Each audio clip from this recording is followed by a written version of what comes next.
The Chinese pretty much own Jamaica.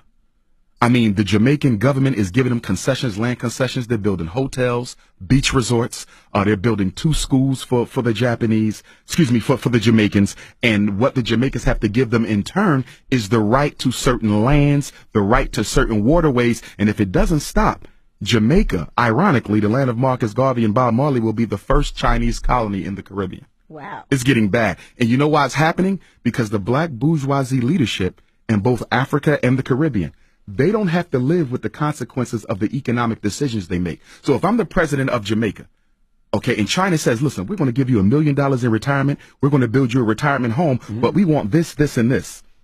And you can loan as much money as you want. You can borrow as much money from the Bank of China as you want.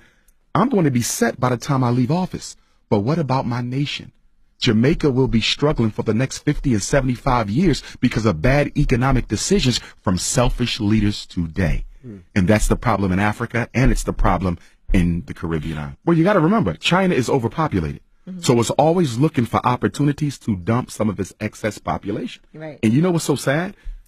Chinese will come to South Africa poor, with nothing. And in 3 years, they're owning 2 and 3 major businesses. Because what happens is when the Chinese come, they employ their own. They don't employ indigenous African labor. But this is exactly what the heads of state tell black people. Let the Chinese come to Jamaica. Let them come to South Africa. They're going to give you guys jobs. The jobs never come. They bring their own population, which makes sense from their perspective because they have so many people that need a place to go outside of China. So they're showing up broke and going back home as millionaires.